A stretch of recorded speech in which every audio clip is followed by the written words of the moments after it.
Welcome all to another fantastic continuing conversation. The conversation always continues here. I'm Michael Dismuke. I'm a blogger on Continuing Mission, which is the #1 site for Star Trek Adventures RPG and Captain's Log.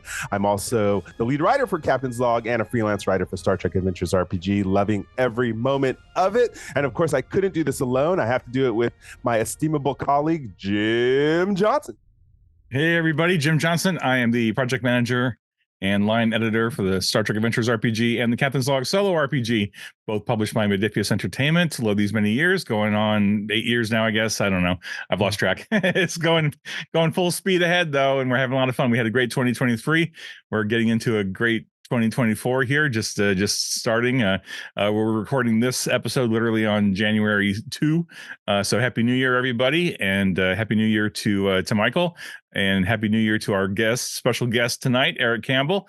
And before we introduce our guest, Michael, I have to say thank you humbly, because that was a huge surprise on New Year's Eve. I was so tired, because my family and I were on vacation, and then we got back at like 1:30 in the morning on Saturday because our plane was delayed because it had to be de-iced. And trust me, I would rather it be de-iced than crashed. Than the alternative.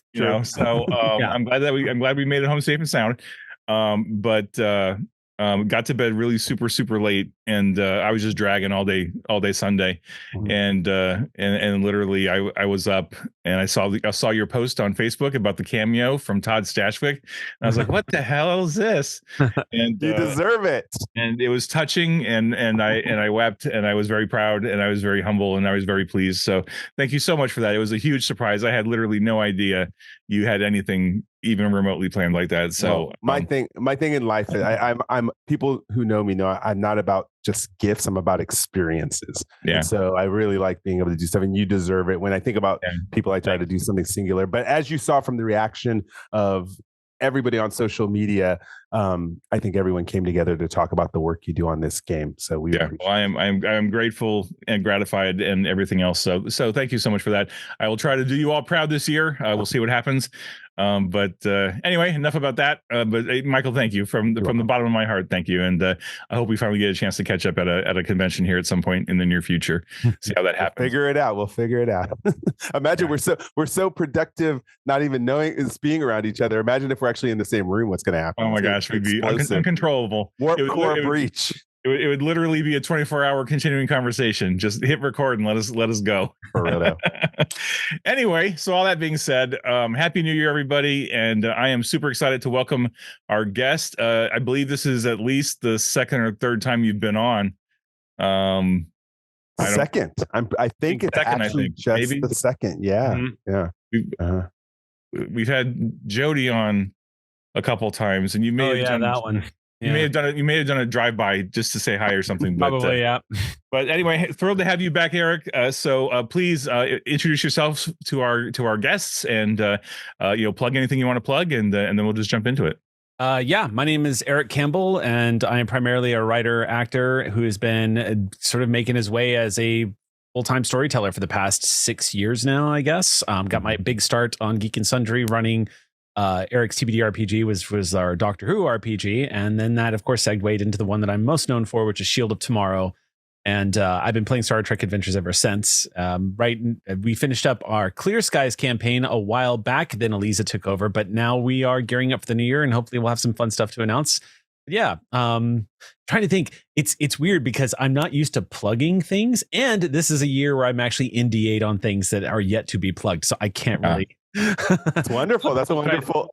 Thanks. Yeah, it's exciting, but it's definitely put me in new territory where I'm like, I don't know what I can talk about. Okay, well, there is something you can talk about for anyone who's new to Eric Campbell, which would be hard for me to guess anybody who watches our podcast doesn't know who Eric Campbell is, but that little placard behind you, the USS Ross, there's a kick butt story there. And I do want you to go ahead and at least just to frame the connection between RPG and the greater world of Star Trek, what your involvement is there with the USS Ross. Talk to us about that. Yeah, so we've had a relationship with Star Trek Online since Shield of Tomorrow, and that's where I met three of my friends from Star Trek Online. That'd be Mike Fadum, Thomas Maroney, and our good friend Nick, who, like, all three of them have been huge supporters of what we do, and they really loved what we did.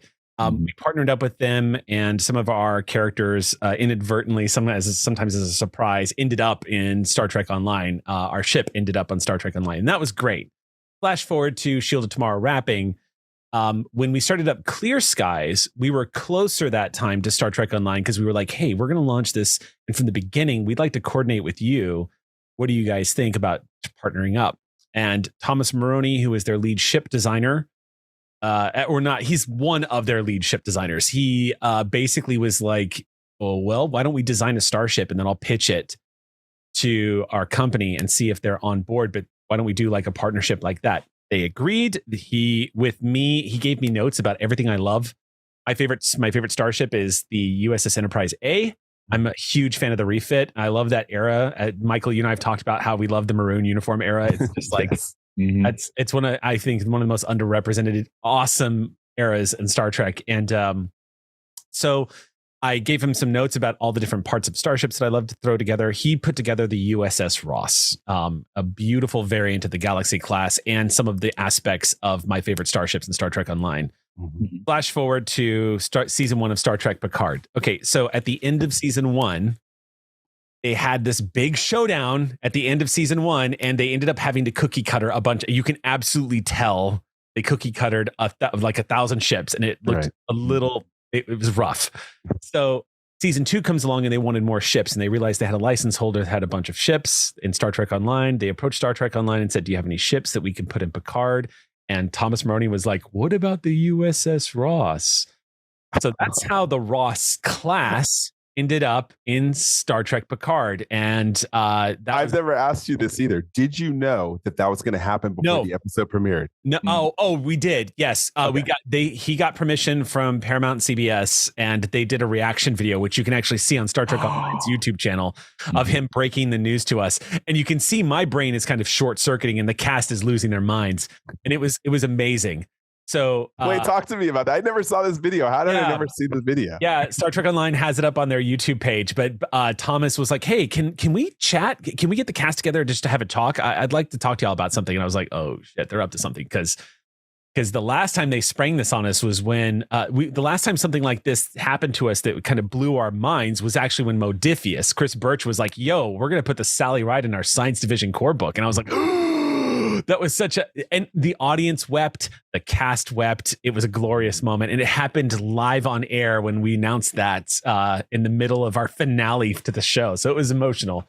But like this, they managed to record it and it was great. And then the last part of the story is we thought that was the end of the story. And then season 3 of Picard rolls around and I was like, oh, I wonder if we'll see the Ross class again. But no, we didn't just see the Ross class. The Ross appeared in the show. And not only did the Ross appear in the show, but they used our registry and everything. What's that feel like, Eric? What's that feel like? That was somebody, I didn't catch it. One of our fans, we call our fans call themselves auxiliary crew or the aux crew. So one of the aux crew members messaged us and was like, "Yo, did you see this?" And I was like, so I messaged everybody else, losing my mind. I was like, so I went, and sure enough, like 45 minutes after I saw that, in the USS Ross, us are on Memory Alpha, and I lost my mind. I was like, and to close out the story, Jody had been invited to this little miniature Comic-Con thing that we went out to, that I guess Patton Oswalt and a friend of his were hosting here in Los Angeles.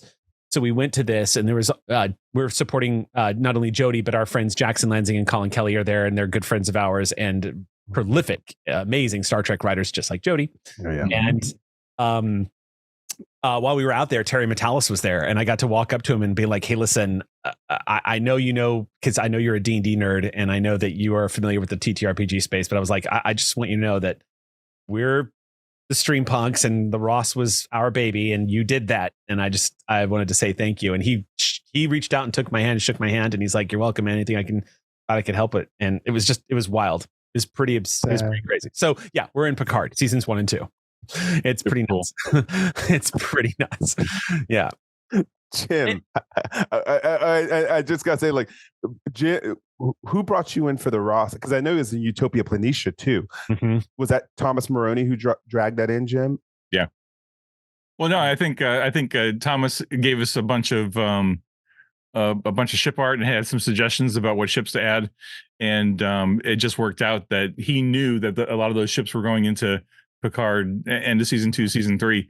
And of course, he didn't tell us, of course, until later, which is fine. But so we got all that, and I think we put in that class of ship, and we used the Ross as the sample version of that, like, because we did the space frame, and then we did the representative vessel of that class, and it was the Ross, and and then they revealed that it was all in Picard, and it was like, oh my gosh, what a great set of connections, not only to Star Trek Online, but also to you guys, and then also to Picard. So it was just a sweet little moment, and I think you have to think, I think Thomas is the instigator for all that.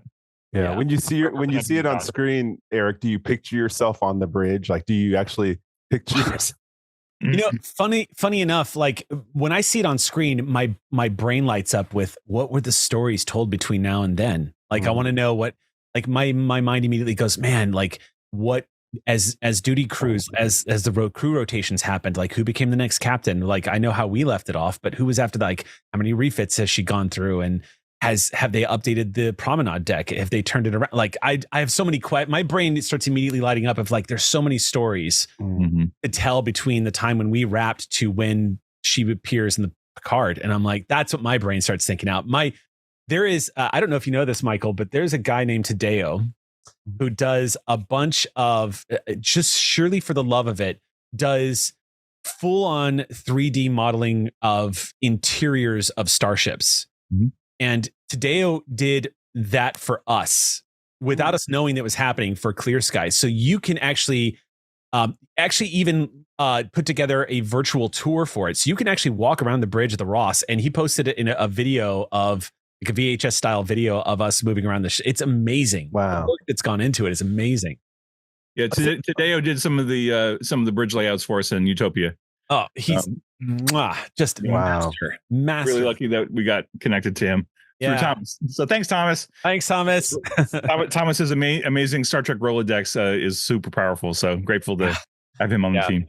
Mm-hmm. So if I were to ask you something about how you feel about Star Trek Adventures evolution as a game, because of course you're one of the stories where it's game to canon. We talked to Jackson about this too, because now Jackson and Colin Kelly, we had them on the show, and they talked about how many of the ideas that while they were playing RPG are now starting to get incorporated in the comics that they're doing. And so when you think of Star Trek Adventures as an evolution and you as evolution as a storyteller, what comes to mind? We have this kind of running joke in our group because there are so many story points and choices that we have made and things that we have done that we have seen kind of suddenly appear in the show over the years. Fans have pointed them out to us. And I think before I go and say those were our ideas, I want to say that there is absolutely a lot of credit to be made to the idea of creative synchronicity and some of the things that were there. But when I think about the evolution, I just think about how there's so many people creating Star Trek right now, and they too are doing what we are doing, which is just like diving deep into all of these things that lit us up as kids watching Star Trek and finding ways to tell new stories about like what was the evolution of the Genesis device and whatever. Lower Decks just did this recently. Whatever happened to that dude that got his butt kicked out of Starfleet for being a jackass and killing one of his fellow Academy members? Like, I love, oh God, I just want to, and every time they reference the original Lower Decks crew from TNG, I always get a little misty eyed because that was just one of my favorite episodes. But as evolution goes, it's been weird for me because so much of what I do does not get the stuff that Jackson and Colin are crafting Star Trek. I'm crafting stories and content for our players in a community, but a lot of what I create, it is sheer luck that it has been that it has gone into the Trek fold. And what strikes me as ironic is that I've been fortunate enough that some of the stories and characters and whatnot that we have had adapted into Trek, thanks to Modiphius being incredibly cool to us and Star Trek Online being cool to us and everything. If nothing else, I take a silent pride in, like, I know we're crafting quality stories and interesting hooks for people to get fascinated about and a way of celebrating Star Trek. But what always kind of gets me mystified is I'm like, where do I fit into Trek at this point? Because a lifelong dream was always to be a part of it somehow. And I have gone the weirdest route to be orbiting Trek. And so when I think of my evolution with it and my take, I'm like, I have no idea where I am with that. I love what I've done and I love what we're doing, but I'm always just like, is there more? What if I got lucky? Am I going to end up in a writer's room one day? Could I get that lucky? Could I be an extra? I'm like, I gotta start looking bigger. I know I've already pestered Jim about letting me write for Star Trek Adventures. I'm like, maybe what I need to do is just do the same for, hey, Terry, listen, I know you've got a button. He'd slam the door in my face. I'd be like, let me write for Picard. Yeah. Shoot high in the universe. I always say shoot high, right. Land in the middle, right? Somewhere around there. Yeah. I mean, which means I could end up at craft services for Picard and I'm down. Like, yeah, no, that works. Yeah. If you need someone to help you clean polished shoes while you're out there, I'm there. No joke. Like, I'm down. Yeah. So Jim, you have any questions before I have a million questions written down, but I can't. I don't want to hog them. I'm just vibing off of listening. But I think if you wanted to think about, one of the places that you fit into the whole Star Trek thing, it's through the RPG to some extent with, the work that you did on Shield of Tomorrow and Clear Skies and everything else.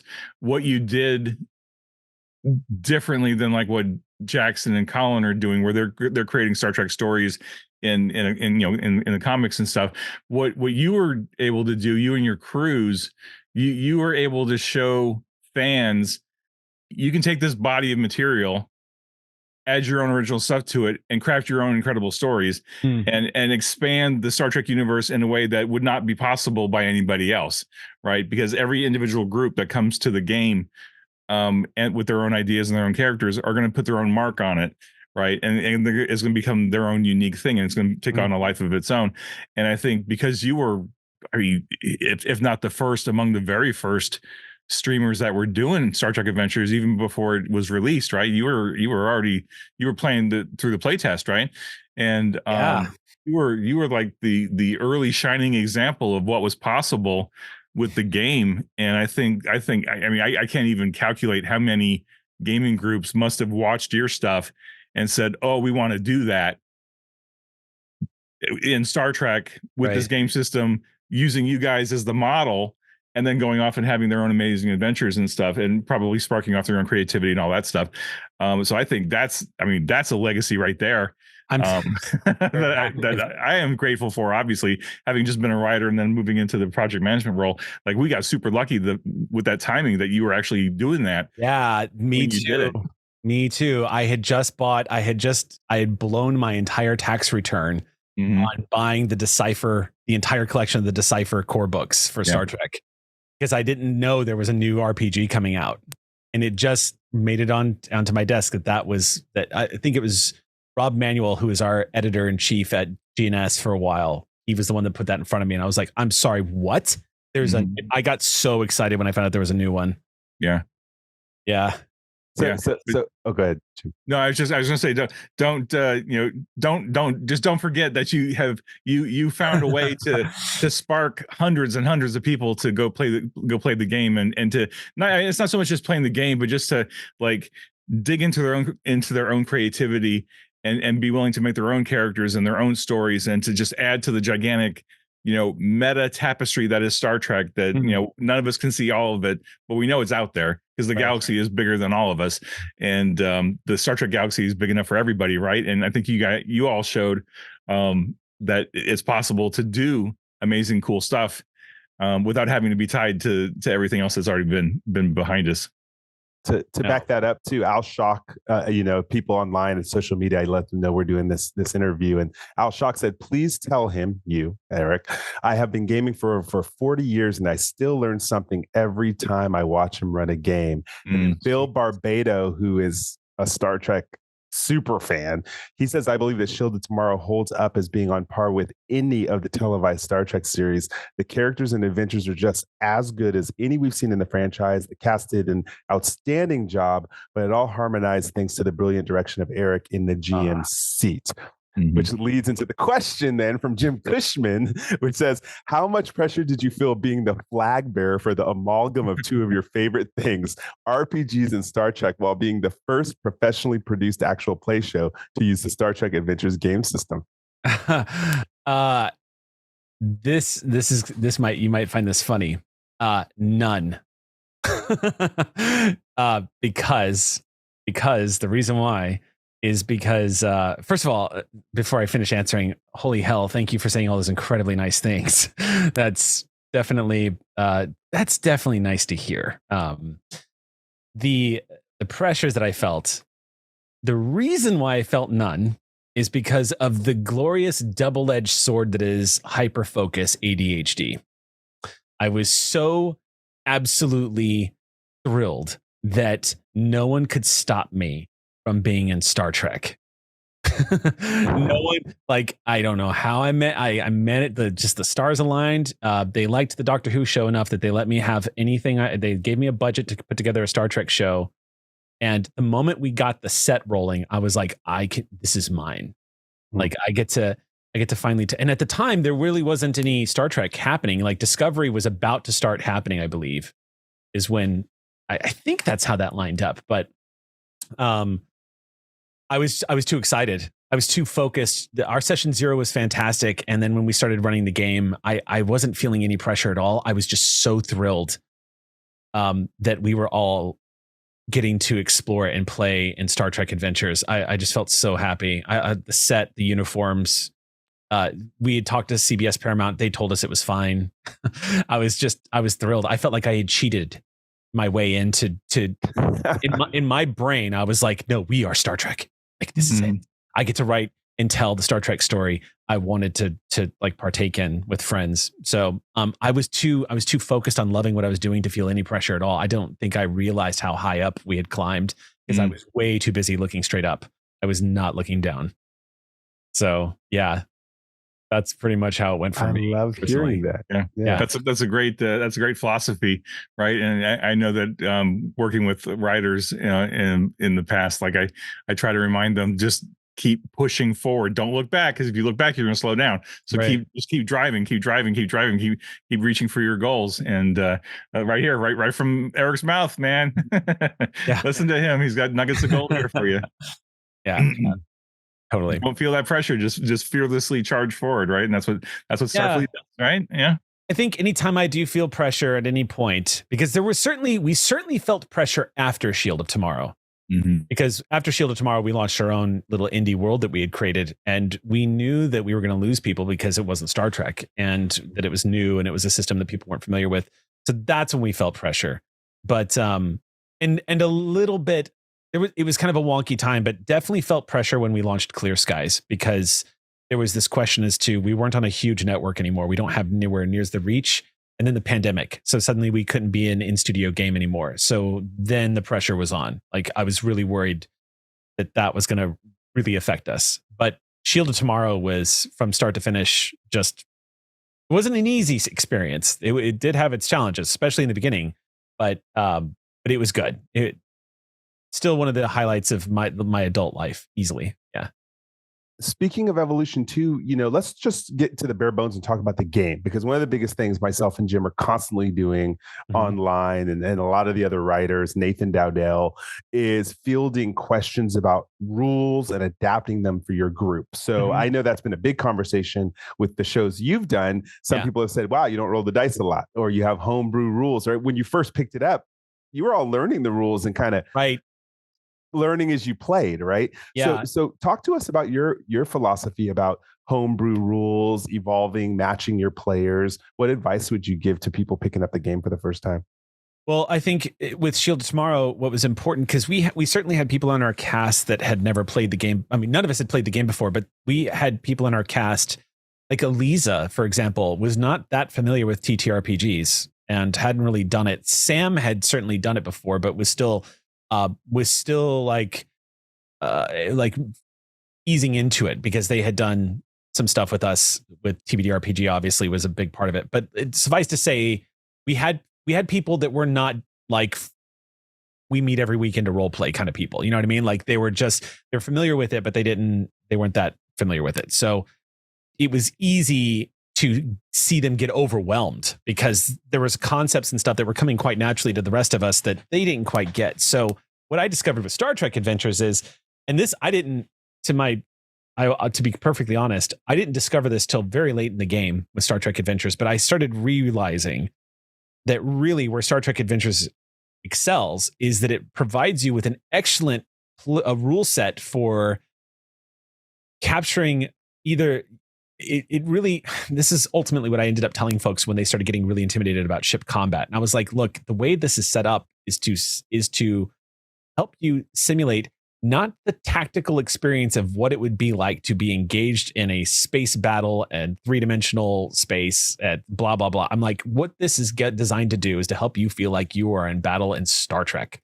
Like, this is like, imagine a camera crew is recording this. So practice your shimmies and shakes because that's what this is. From the moment I realized that this was really a delivery method for running our own TV show of an RPG. And to not take it too seriously, to just really enjoy and play and have fun and say, what if? I began to realize that the rules for Star Trek, it became easier to find out which rules to engage certain players with. Like Eliza really loved using the system for the scientific method because it enabled her science officer to feel like she was doing science, and she loved it. But the flip side to that is we have some neurodivergent folks in our cast. And I'll tell you right now, Bonnie Gordon would get hung up on extended tasks that just kind of caused her brain to short circuit. She was like, I don't, and be like, okay, it's fine. And so we would find ways around that. It's easy enough to do when you just throw a difficulty number out there and just have it roll a couple of times. If you don't want to engage with a certain system, you don't have to. Mm-hmm. But what I've discovered is those systems that are in place are excellent for simulating those dramatic moments, and we could pick and choose as we went along. So what I discovered is how flexible it was. The ultimate delivery method for delivering a Star Trek experience. You can use as little or as many of the rules as you want, and you get it. So yeah. that was the big thing that I took away from that. We kind of took into Clear Skies. With Clear Skies, we got a little crunchier with the rules. And then the next time I run a Star Trek Adventures campaign, I plan on getting even further into the rules with the ship in particular. So do you think you like my game, my Around the Table game, we've actually incorporated the simplicity because they're new players, some don't know Star Trek, of Captain's Log, the probability matrix, in order to get through certain decision points. So do you envision incorporating some of that? So I think Captain's Log is one. I'm not just saying this because you wrote the dang thing. I didn't write the whole thing. A team of people. Sure, I just happen to be. You were one of many. You were one of the collective that wrote that. But I ran a game for about a year off screen where no one was watching. I ran a game called Forbidden Lands by Free League Publishing and discovered instantly how much I love spontaneous module, like instant creation RPG stuff where you roll the dice and the game says maybe this happens, and those creative prompts launched what might have been one of my favorite campaigns that no one will ever see. And Star Trek Adventures is just ripe for that because of how the very nature of Star Trek is going out and seeing what's out there. As Amy Dallin put it in our finale for Shield of Tomorrow. And when I saw Captain's Log come out, like the first thought I had wasn't solo play. The first thought I had was, oh man, I can use this for so much in campaign play, prompting story and same with the Lower Decks. I just want to pause for a second and say the Lower Deck supplement that came out along with Captain's Log those two things do such a brilliant job at capturing the intimate side of life aboard a starship that for role playing, it's just I'm like, oh man, I wish we had this when we were doing Shield. But I was like, this is great. And Sam, I remember one of the members of our group asked, like, why are you so in love with specifically like the Lower Deck supplement? And I was like, oh, because now I can roll a die and find out if it's pie eating contest night. That stuff seems ridiculous. But oh my God, that is the life's blood of a social life on board. I mean, half the reason why we tuned into TNG. Well, it's funny that you say that too, because I know I'm working with, I play a game with some other writers for Star Trek Adventures, and we're dying to play what we're calling a boring game. We want to be on a dark outpost somewhere, no action, and just roll Lower Decks, Utopia Planitia style issues. And so it's funny that you say that. It's so true. Like the joke that we in the community constantly make is somebody needs to make a cozy Star Trek video game, like Stardew Valley style, where you just get up in the morning and leave your quarters and go do your jobs and maybe have a few relationships. Oh my God, like Sims or something? Yes. Somebody needs to make that, because so many people don't realize, especially in this environment where I think Star Trek did this thing. I'll try to keep this on rails and brief. Star Trek did this. You don't have to. It's us. We're continuing conversation. It's just that Star Trek definitely, especially when the Abrams verse started up, there seemed to be this conceit to turn Star Trek into Star Wars. And I don't know. I will try to keep it brief by saying just there was a lot of explosive action and world-ending events that were happening every 30 seconds. And I missed Data's day. I miss seeing Worf's parents visit the Enterprise. You know what I mean? Like I missed seeing, I missed going onto the holodeck and them visiting, their favorite singing bartender. And like, I missed the intimate moments that made it feel like every time you turned on Star Trek, you were going to your second home.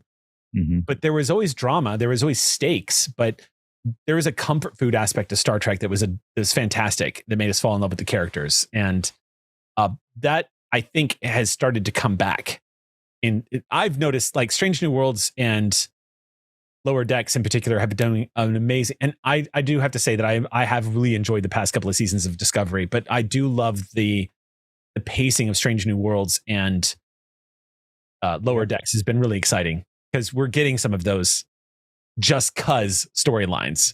And I love that. I love seeing the world, the living world of Star Trek. So yeah, that's interesting. Yeah, I'd love to get your thoughts on this, Eric. We had Merrick Moyer on the show a couple of weeks, or I don't know how many, several episodes ago. I was just rewatching it over the holidays, and he and Michael and we were talking about how you can do things in the RPG that they can't do on the television show because they've got 45 minutes. They got to do commercial breaks. They got to hit the beats. They got to keep things moving. And in the TV shows, they don't always have time for those little beats, those little moments. Like Lower Decks makes fun of it sometimes, where they're going to go do a poetry reading, or there's a musical, or they're going to go put a play on. Okay, how many times is this going to happen? But that kind of stuff is like the stuff that my groups lived on. Like we love that stuff, man. We would do whole sessions where we would just spend 2 hours just doing subplots or just throwing character day in the life stuff out there. And I know you were able to do some of that on Shield of Tomorrow and Clear Skies, but like is that something that you really love to do as a game master, is like just drop in as many of those little random character beats and character scenes just to provide more texture to the overall tapestry of your story? 100%. And the secret to doing it, and doing it really well, is literally just letting go of the handrails, throwing your hands up like you're on a roller coaster, and the players do all the rest. Like all you have to do is set a stage, sit back, grab your popcorn, and watch. Because that's what, every time there was a lull or a pause, the players absolutely would find something to do. They would find some like social event or anything. They would find something to go live in the character in those moments. And the audience loves it when that happens. People are kind of like, oh, interesting, when you find out that the guy you're after is actually the Klingon captain who's been hunting you. Fascinating.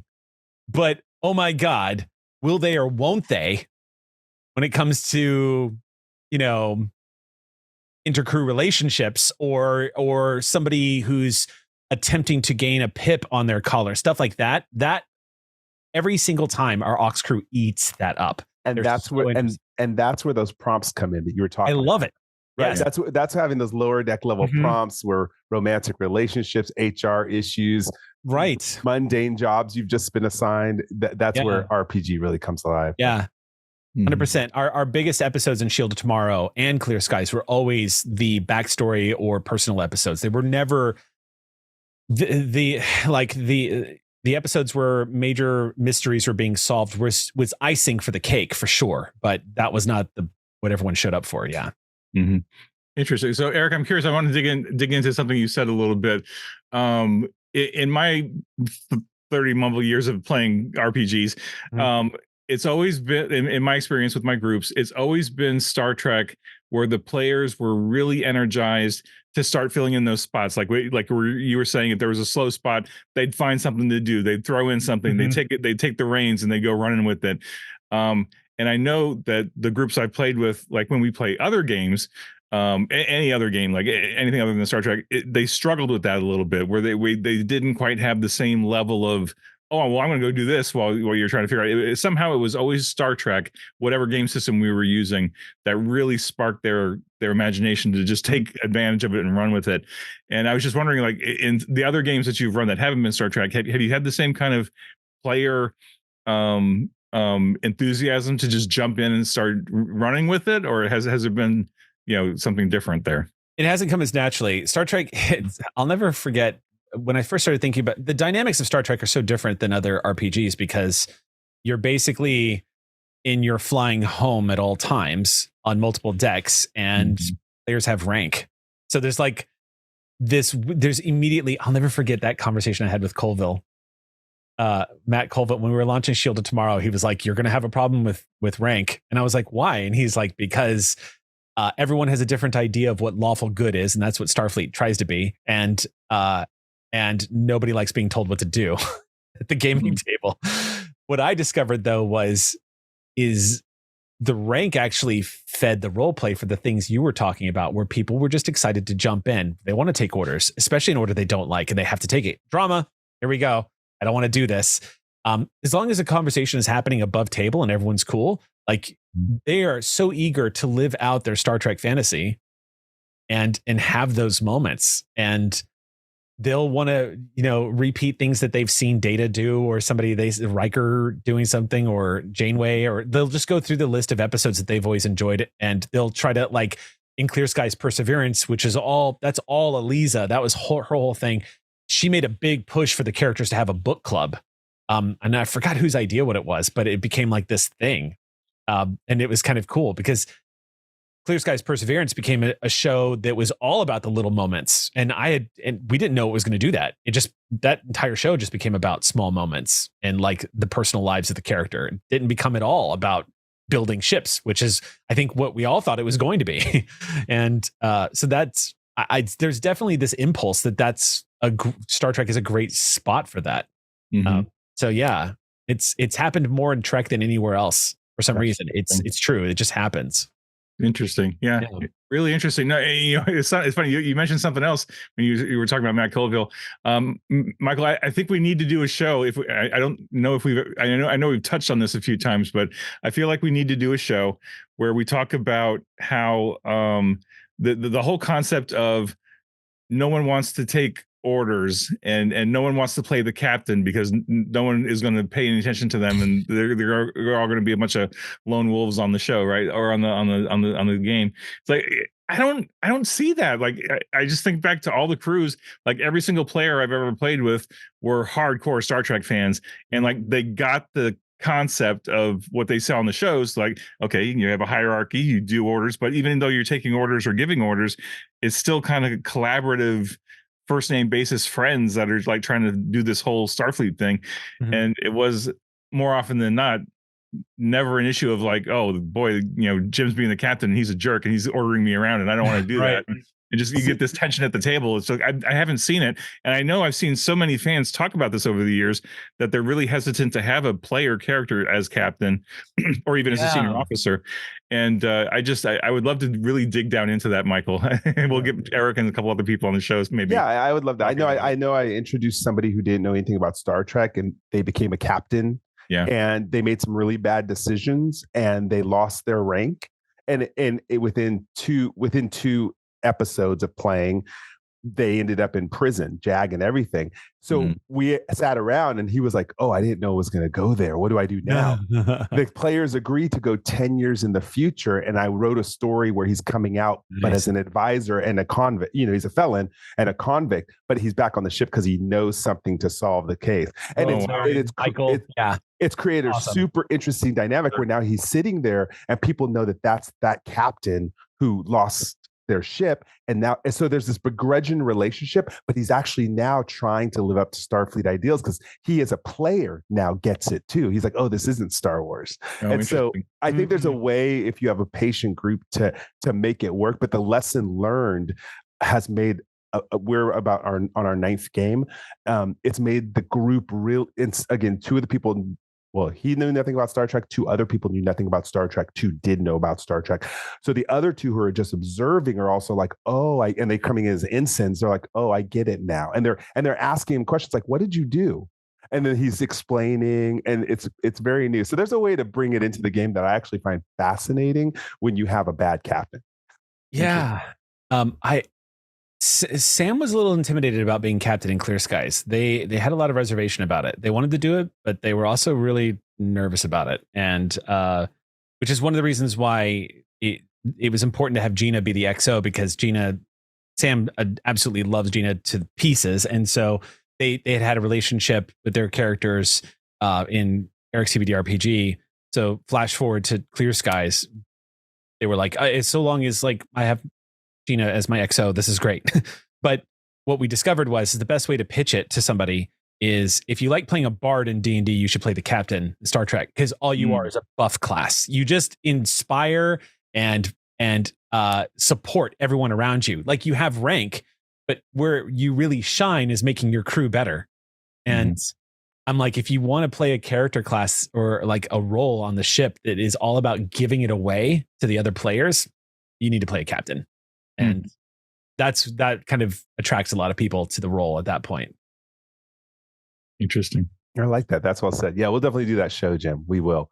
So now that Star Trek Adventures, I want to talk about something else that you're working on, Eric. Okay. I want you to explain to people, maybe I know you've been talking a lot about it on your stream on your Twitch that I watch every time I can. I constantly have in the background at work or when I'm driving. So you've started a new Discord server for Captain's Log. Can you please introduce us to us, tell us what it's about, how you're putting it together? Oh man.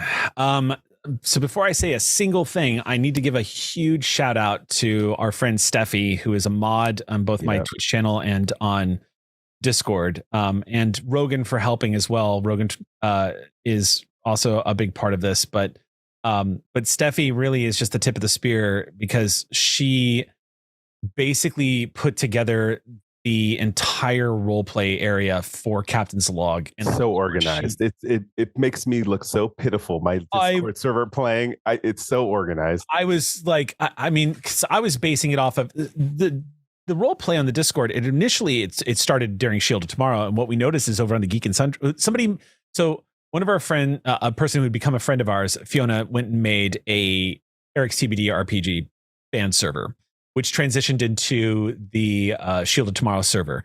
On the Shield of Tomorrow fan server, they created the decks for the USS Sally Ride, and role play just sort of organically started happening, and we started noticing it. And they just started playing out their characters as if they were crew members on the USS Sally Ride. So they would watch an episode, and then they would go play out how that was affecting their characters. And for funsies, one day I paid attention to the Discord server, and I took what I saw happening in there, which was a wedding between two characters. And I started an episode of Shield of Tomorrow with Hector's captain officiating the wedding. And it blew their minds, and they were so excited. And I was like, we're really onto something, like an integration here. Mm-hmm. So Clear Skies happened, and we tried to do the same thing, but it was kind of difficult because we were trying to incentivize people wanting to support streampunks by letting them have NPCs be a part of the game, but it was really clunky doing that. It was hard to integrate, but we still let a space open for role play. And then when that wrapped, it came to an end. And ever since, I've been wanting to get it back on there. I was nervous about doing it because I wanted it to be structured and I wanted it to be able to handle itself and be able to sort of take care of itself without being a burden to the mods. So Captain's Log comes out, and all of a sudden there's a format where role play can be done in such a way where players don't necessarily, in freeform role play aren't necessarily stepping on each other's toes. So I approached the community about it, and Steffi jumped in and immediately created this incredible structure. It's still evolving because right now she set up multiple channels.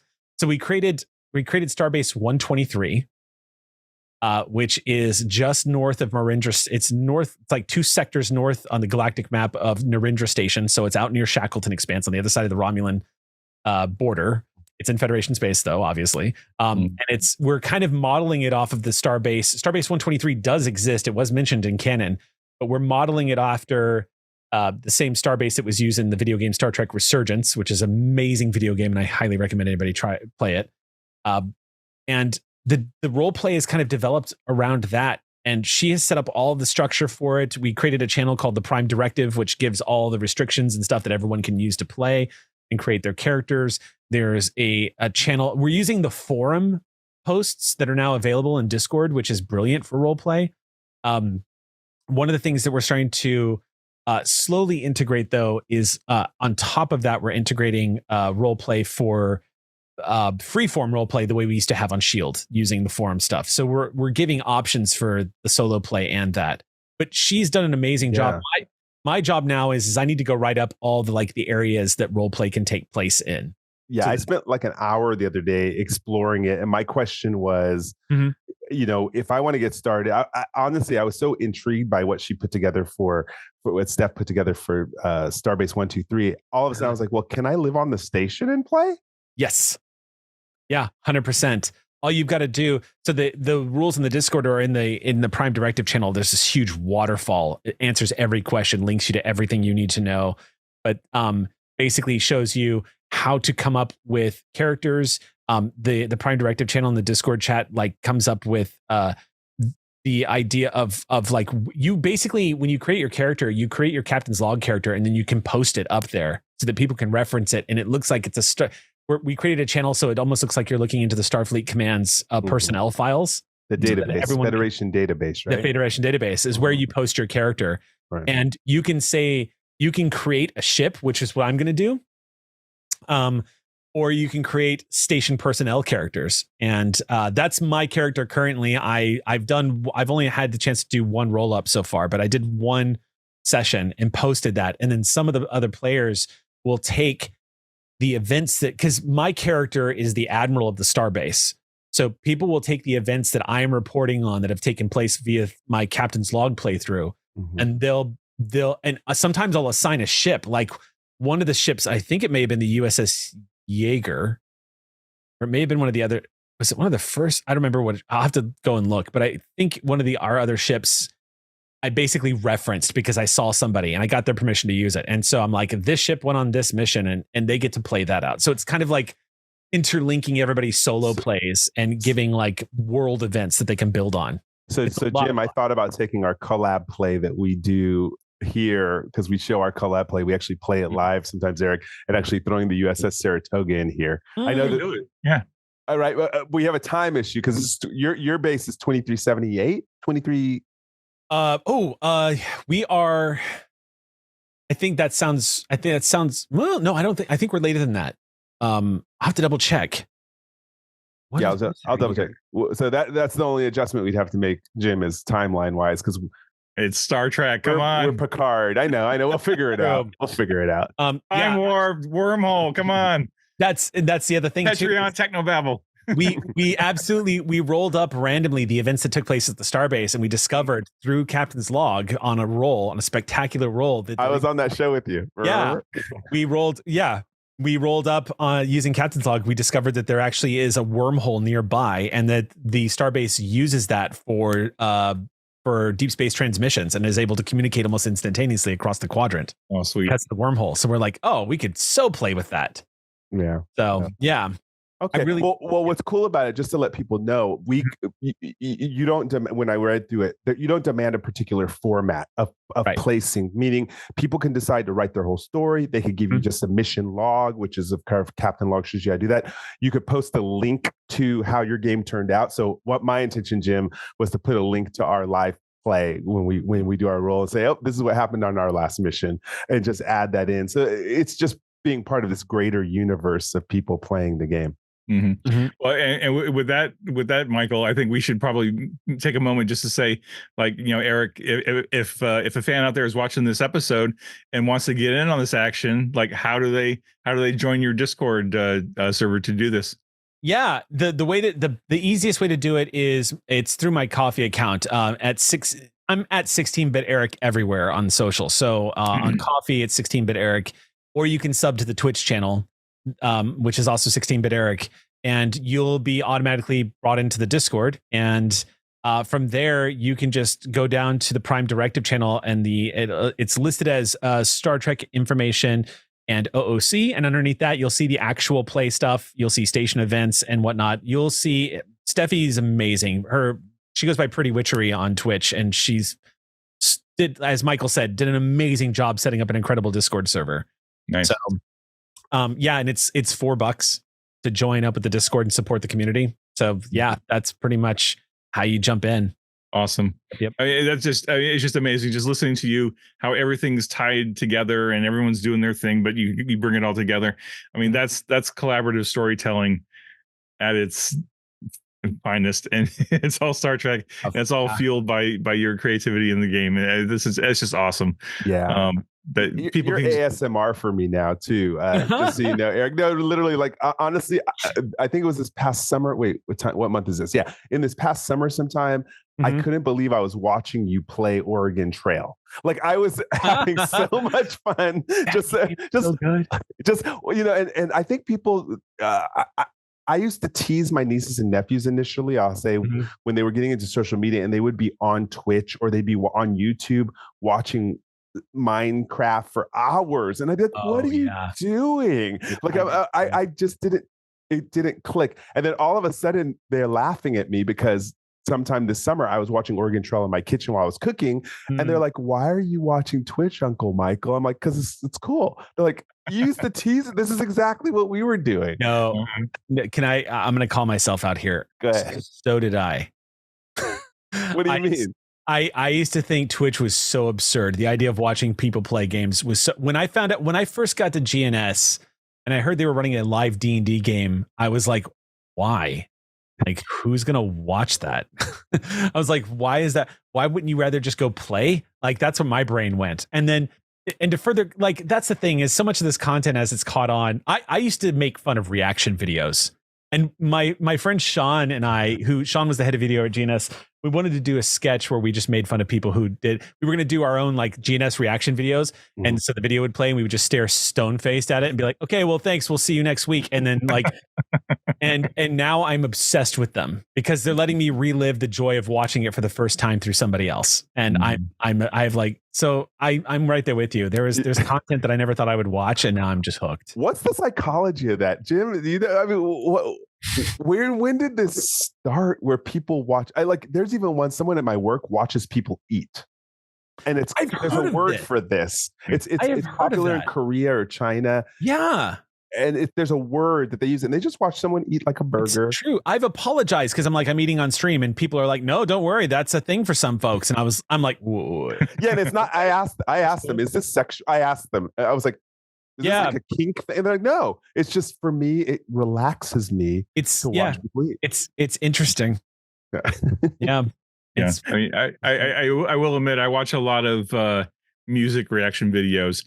And it's like what you were saying, Eric, it's because I know the music and I'm getting to watch them react to something that I've loved for years for the first time. Yeah. And sometimes you stumble upon a channel that actually has really good commentary. Like it might be a professional opera singer who is reacting to other singers and can get down into the weeds, into the like technical details that a subject matter expert has, that isn't me. So I can learn as they're reacting to it. But then sometimes it's just someone vibing to the music and they're like, oh yeah, they're geeking out on it. And they always find a way to pause it, like right before the music has a great crescendo. I know that frustrates me. And then they get blown away.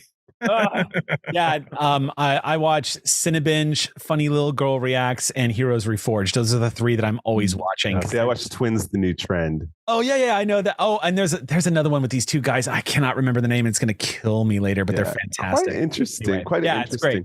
Where do you see the future of 16-bit Eric on Twitch going? Like, what's your? Do you have a goal? Do you have a business plan around it? What inspires you to keep it going? Yeah, that's an intense question, because that's a question I've been asking myself a lot, especially recently. So when GNS came to an end for us, and it's still around, but it just came to an end for us. When that happened, I didn't want what we were doing, the joy that we were experiencing and the fun we were having and the community that we built. I didn't want that to be contingent on what another company let us do. And so we started Stream Punks. And we didn't really have an idea. We never wanted to be big like Critical Role. Our whole thing was we just wanted to keep playing and connected to our community. And then the pandemic, which really changed a lot of the landscape. And the aftermath of the pandemic has been, I say that, but there is no aftermath. We're still in it. But the year that was 2023, I should just say, where a lot of things changed and everything started opening up again. There was a huge shift in streaming, and a lot of people, like every streamer, noticed their numbers change and stuff like that. And it started getting us asking questions about positive or negative. Negative. Like a lot of people, and that was totally understandable and anticipated. Like a lot of numbers dipped across the board for everybody because people were going back to work. There wasn't this sudden onslaught of watching streaming shows. And I don't know if that's true for some of the bigger companies. Like I know CR's experienced a numbers dip on Twitch, for example, but they're doing fine because they're streaming on like YouTube as well, and they're getting bonkers numbers all the time because they're Critical Role. But like I think everybody has kind of experienced it, and it did get us asking questions like, where is this going for streaming? Thing was, what I've realized for myself personally is to be completely honest and very personal, I started streaming and Stream Punks because I was not ready to let go of what I found at GNS. I wasn't ready to let go of it. And that'll only take you so far, because that's holding on to what you had. And when I'm asking myself about it now, I'm at a juncture where I'm at this junction rather of where are you going? Like, never mind what you've done. Like, what's next? What are you doing with this? Where's this going? And what I've discovered is I love that I have it and I want to keep cultivating it. But now just in the past year, I've gotten into writing comics. I've just finished writing a second short story that's going to get published. Writing is starting to really take off all of a sudden, a thing that I have been told that I can do, but have no formal training at. So, as Jim has actually seen, because I started pitching Jim a species idea, and it took a couple of rewrites because I was just like, I don't know the format, just work and learn. That's okay. Yeah, essentially, like I am an unrefined talent, I suppose, where I just need to learn a little bit more of the form and whatnot. But what I've noticed is creatively, a lot of things outside of streaming have really started to take off, thankfully, and that's very good, because just streaming alone is not enough creatively. Like, I'm interested in getting back into acting. It's why I moved to Los Angeles in the first place. And then writing is just really important to me. So I'm looking at doing even more of that. I've been very lucky to have landed writing gigs this past year.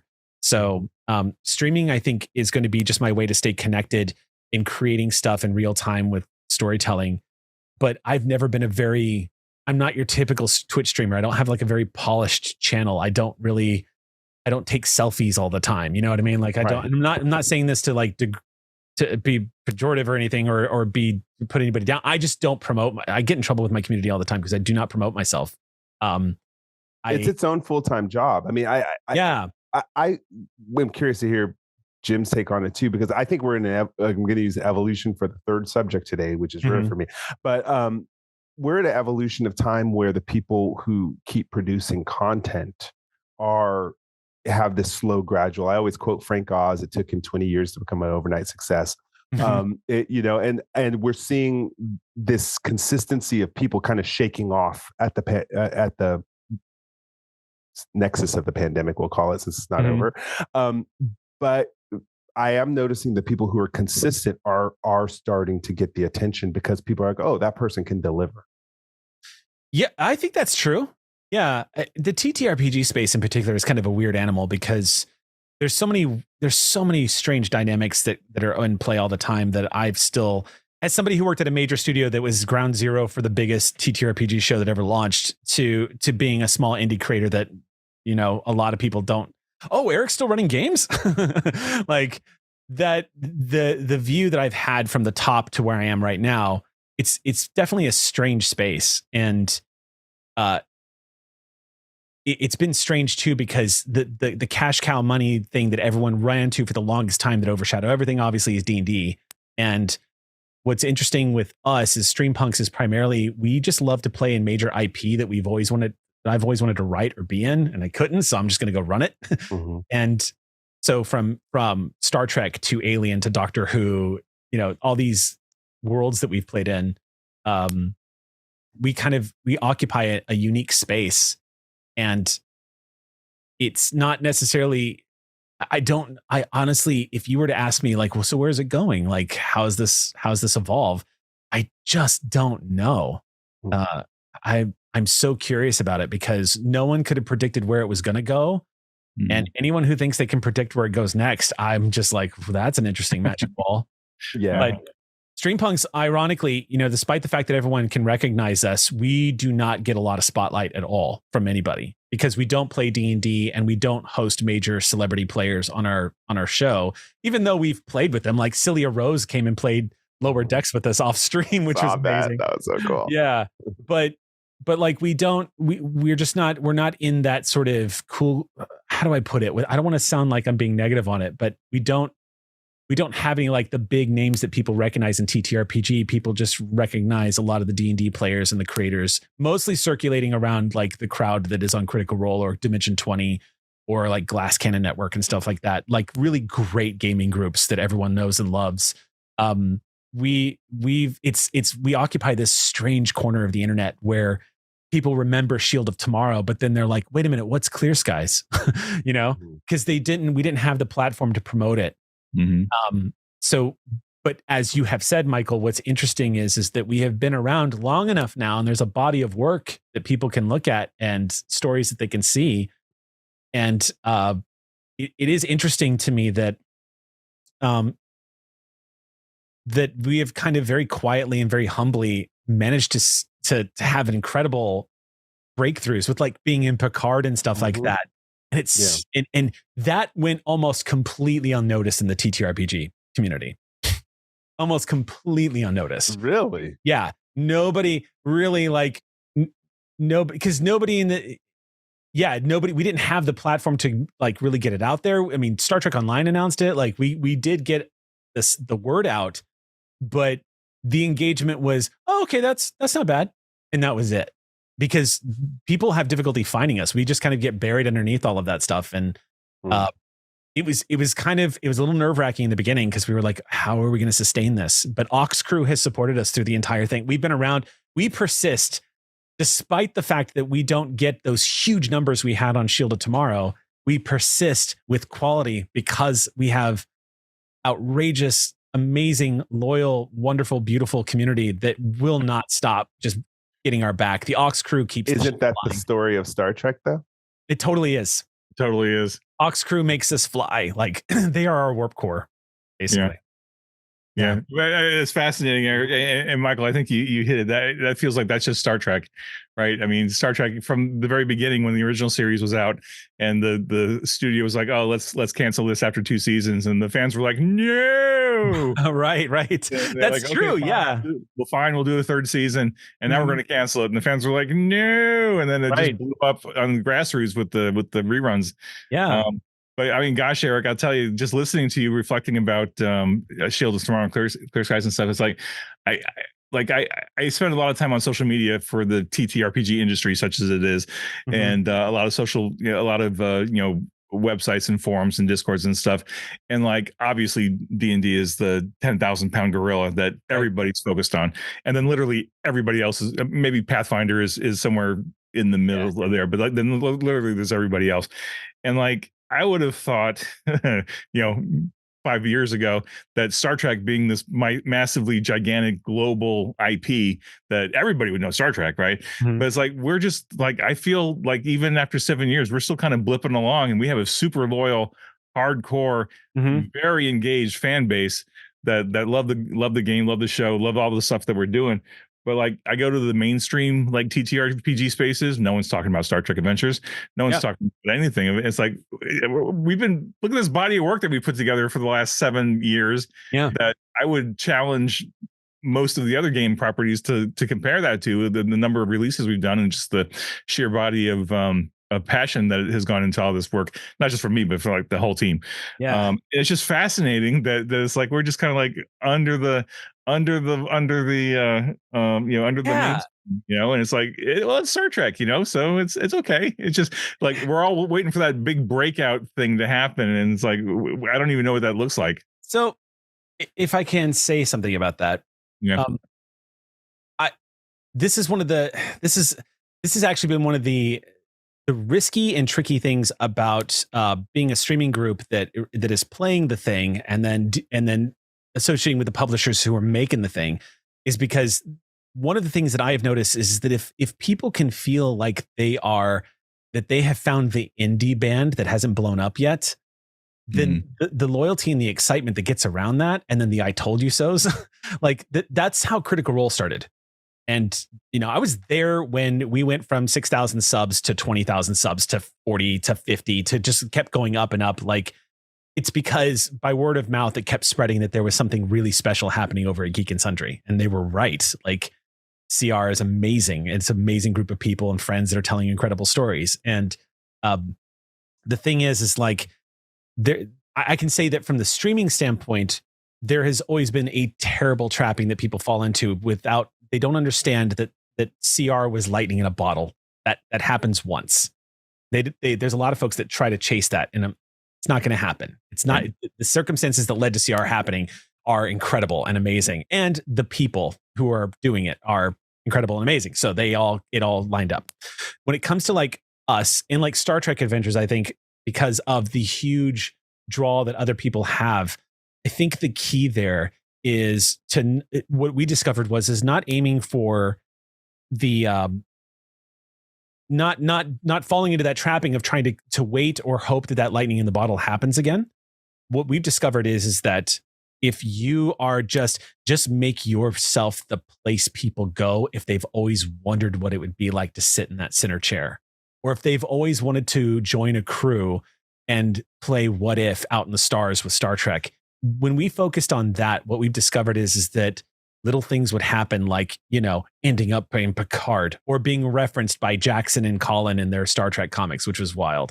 Or, little things like that would take place. Gradually, it's gotten to the point that it doesn't matter what game we run. Everyone knows me for the Star Trek games that I've run, and it does spread by word of mouth. I think the next step for us, and hopefully for like Star Trek Adventures and streaming, is just to become the place through the different forms of media where you go to celebrate your love and interact with Star Trek in a way that it's never been able to do quite as well as this before. That's my take on it. And what I've noticed is that there's been every time we announce we're doing something for Star Trek, people that left the community because we were doing something else, they come rushing right back in, and all of a sudden the Discord server lights up and people are interested in playing and telling stories again. Really interesting. I think it's a slow burn. It's just a really slow burn. Are you noticing anything different generationally about the fans with your, with that pulse on it?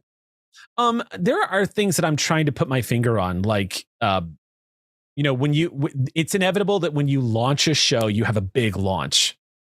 And what I've noticed too is after the big launch, you will inevitably have an audience drop off because people have difficulty. If I can just take this jacket off because I'm burning up. Yeah. So I'll give you the breakdown. When you launch a show, there's almost always a huge audience turnout. It feels great. And especially if I'm going to give you guys some inside baseball because one of the publishers is sitting in the room with me right now. But when you launch a show, you almost always want to point at your launch because you're going to have great numbers there, and possible sponsors are going to ask you, well, how many people are seeing your show? Because what kind of how many people are watching the product get played? What we've discovered is inevitably there is a big audience drop off because people have to choose 3 hours of content to digest every week is a lot to ask. And you already know Critical Role is going to be one of them, probably Dimension 20. So what happens is people turn to the VODs, the video on demands, and the podcasts.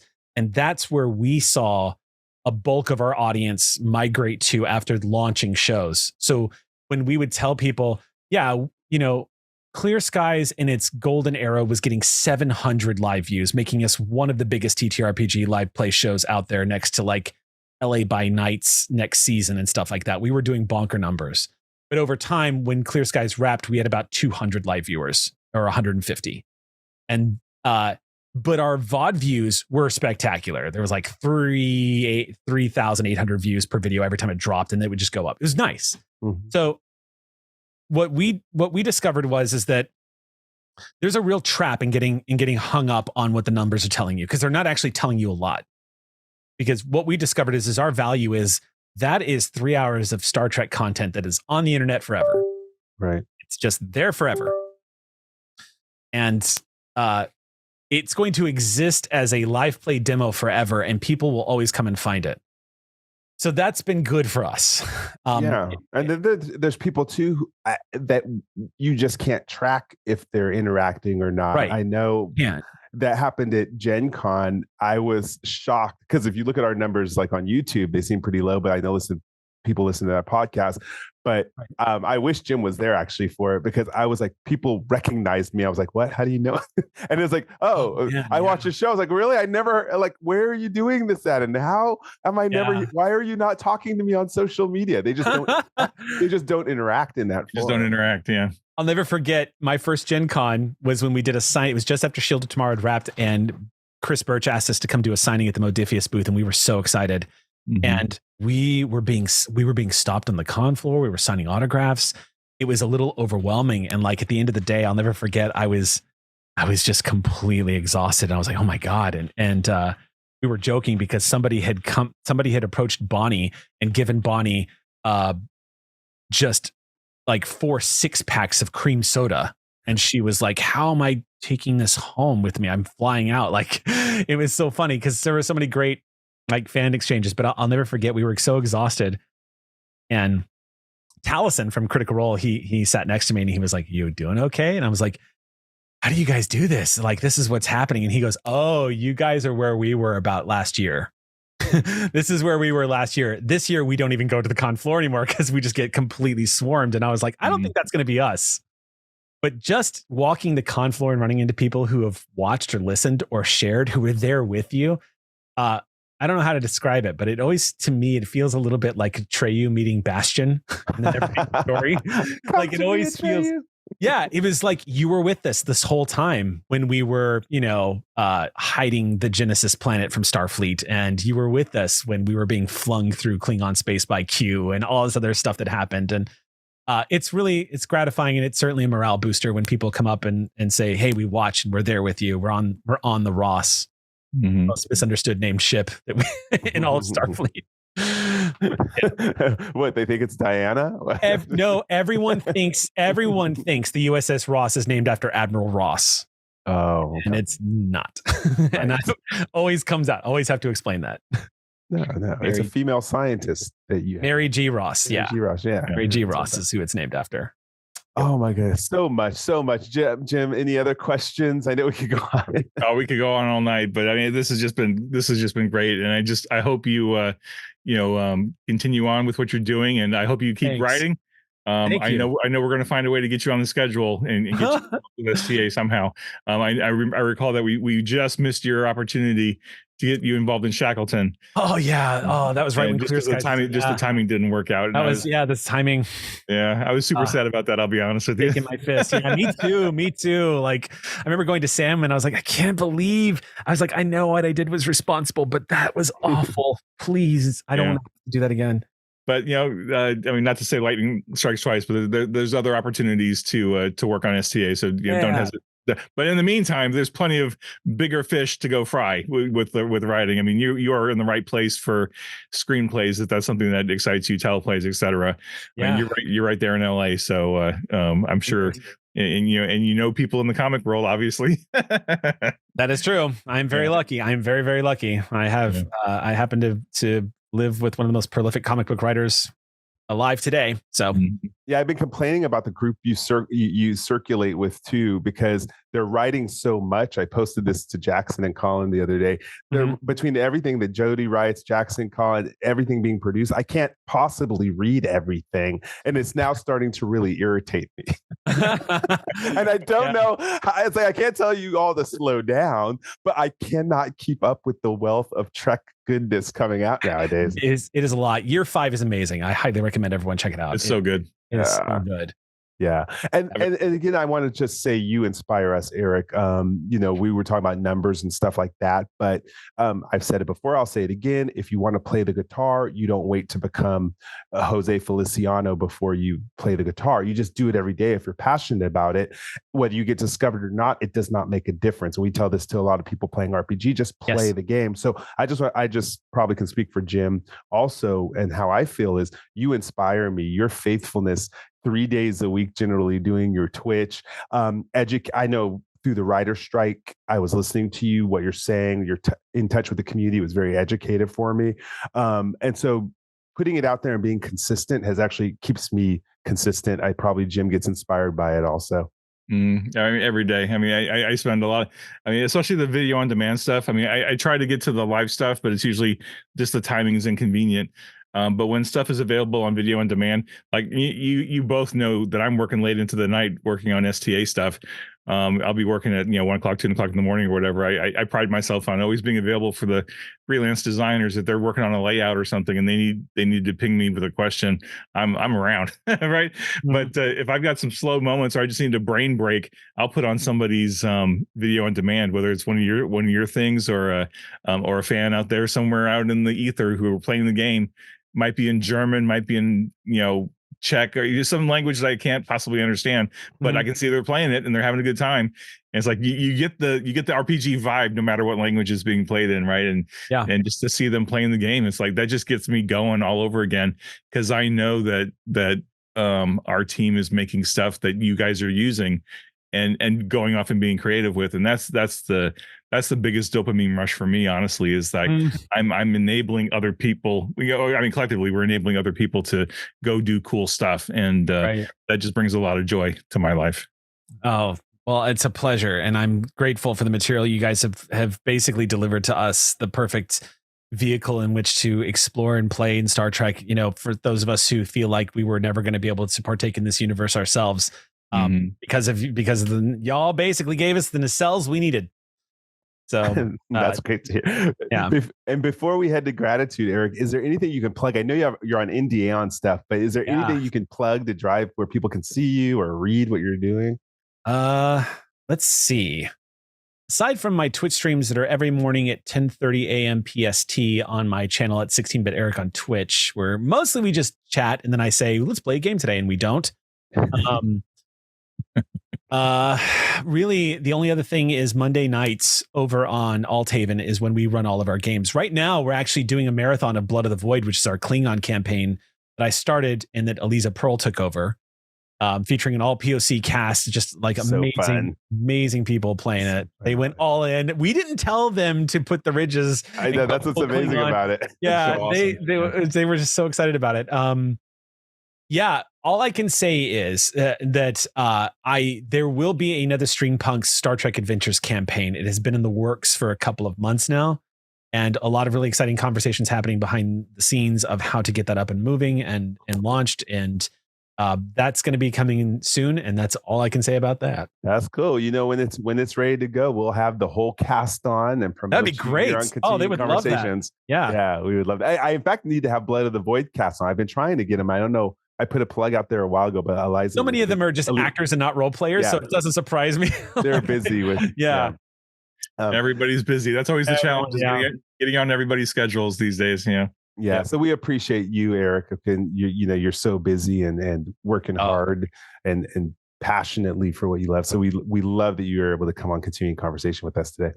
No, thank you. Thank you so much for having me. This is always an honor and a lot of fun. I appreciate it. Cool. So let's do our gratitude go round. I'll do myself, and then Eric, and then Jim will have you close it off as per tradition. My gratitude is actually going to go because on December 25th, I was so happy to see that Netflix premiered Prodigy season 1. We know they have Prodigy season 2. Yeah, Eric, you're wearing the shirt. That's so cool. And so this goes out, and this just comes from this conversation, is the fans who keep Star Trek going. I mean, being able to, when we heard that Prodigy was canceled, and of course, it's a phenomenal show. If someone hasn't watched it, I started my niece on it, and that was her first introduction to Star Trek, and now she's playing Captain's Log with me. So for the fans who pushed and pressured, it's not only a thank you for being able to get Prodigy back on the air, and this goes to also your Star Trek Adventure fans who play the game. It's great to play the game, even if you have just one book, but talking about it. And if you just once a year introduce one person to the game, it can make a difference in having this material keep coming out. I always talk about how sad I am because when TSR stopped producing Marvel superhero stuff, I became depressed and I had to now do all the work of trying to produce quality products. And so as I play Star Trek Adventures, I dread the day we no longer have fresh product. So again, Star Trek gratitude to Star Trek fans for keeping things going, but reminding people, if you really like something, just tell somebody else about it. And sometimes that's all it takes to keep the steam going. All right, Eric, who's your gratitude to? Oh man, I think my gratitude. Obviously, I'm always going to share my gratitude to Aux Crew and my player forever partner, Sam Delev. But I want to take a second, and I think what I'm going to give my gratitude to, because I've kind of hinted at it, and I've certainly said it a couple of times, but I really want to just a big shout out to Thomas Maroney, because Thomas and Mike Fadum in particular, those two in particular, have been huge supporters of us since Shield of Tomorrow. And because we lost the polish of being part of a big studio with Geek and Sundry, never slowed them down in their support and their excitement for what we were doing next. Working with Thomas to create the Ross, I gave so barely. I was like, I want the saucer section to look like this. I wanted it to look, and I was like, I had no notes. He came back and I was like, that's the ship. That's amazing. Like Thomas putting us forward, getting us into Picard, Thomas going to the mat for us, and Mike also letting us stream on the Star Trek Online channel with Perseverance. Like those kids have just been incredible supporters and have really helped solidify both me and the Stream Punks into the zeitgeist of Star Trek. And never mind, I thought it was a fluke when Modiphius was kind enough to let us be in a Star Trek book, but now lightning has struck 3 times with Modiphius and Star Trek Online and then the show. So I just wanted to thank everybody for that. The fact that we're on Memory Alpha still blows my mind, and I hope we can still tell some really great Star Trek adventure stories together. You're canon, bro. You're canon. Canon, man. It's wild. Yeah. It's so exciting because you got there before we did. I always had this little secret hope that some screenwriter would drop in a reference to the Shackleton Expanse somewhere in one of these episodes, and it just hasn't happened. Right. It's like, you got the Ross, and I'm like, oh, they got the Ross, and that's so exciting. So indirectly, the RPG got in there. If there is any writers out there that watch our shows, and if there is any truth behind seeing some of our stuff pop up in Star Trek, which I doubt it, but you never know, because sometimes it's eerie how freaking similar it is. I just want to say thank you. That's awesome. Yeah. Super awesome. Yep. Exactly. Well, thank you, Eric. My gratitude, gosh, it's probably going to seem self-serving or pandering to our guests, but Eric, I don't think I've thanked you enough for everything that you've done for Star Trek Adventures and for Star Trek in general. You and your cast and your crew and everybody involved in all the shows that you've done. You were at the perfect place at the perfect time to lay a foundation for this game that Modiphius couldn't have possibly imagined, right?